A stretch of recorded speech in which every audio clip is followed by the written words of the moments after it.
Hey, West Seattle homeowners, this is your January real estate market update. I'm Kwasi with John L. Scott, and I'm gonna give you real estate news that you can actually use. I'm gonna break down the stats for single family homes in the West Seattle market, the luxury market in West Seattle, and then I'm gonna tell you how you can actually use the information that I'm gonna give to you, as well as how to get information on using the equity in your home to make a move, what the future holds for home prices, and expert insights for today's home buyers. With that, let's get into it.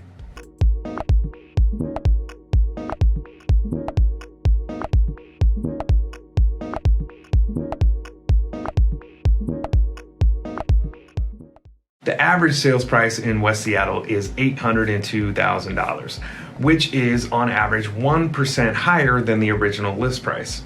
So everything hasn't been escalating crazy high over list. The average sales price has increased 6.9% over the last year, and the median sales price is $703,000. This past month, we've had 71 new listings, which is 30% fewer listings than the same month a year ago. 89 of the listings we had went under contract, and that is down 31% from the previous year. We ended the month with 0.2 months of supply and with an average days on market of 21. Now let's talk about the West Seattle luxury market. The average sales price for West Seattle luxury properties is $1,376,000, which is an average of 4% higher than the original list price. The average sales price is actually down 8.6% from last year, and the median sales price is $1,235,000. This past month, we've seen 12 new listings, which is actually 9% more than last year. 12 of those listings went under contract, and we ended the month with 0.3 months of supply and with an average days on market of 20 days. Now, before we talk about how to use this information, let's talk about the bridge projected to be reopened midsummer and real estate. If you are a seller, do you think that homeowners are thinking of waiting until the bridge is open to put their house on the market? Buyers, do you think that once the bridge is open that you will have more competition? Well, when it comes to buying or selling, it's better to know than to think you know. So let's talk about what we do know. Inventory is extremely low, so sellers getting a high price and getting good terms like pre-inspection, waived inspection, covering the difference for a low appraisal, that's easy right now. There is no telling what buyers are going to be willing to do if there is more inventory to choose from. Earlier, I said that prices are down 8.6% in the luxury market. However, 1 month does not make a trend. Nationally, home prices are projected to go up. It's worth mentioning that interest rates are projected to go up this year as well. Buyers, we don't know if more competition is coming once that bridge opens. We do know that prices and interest rates are projected to go up. So paying a higher price is one thing. Higher interest rates can mean that you are approved for less and your payment is actually going to be higher. If you were listening carefully, the average days on market was 21 days in the general West Seattle market and 20 days in the West Seattle luxury market. That means that not every house is selling in a matter of hours or days. So for sellers looking to buy, when you see a house that doesn't sell in that first week, that is a great time to put in a contingent offer.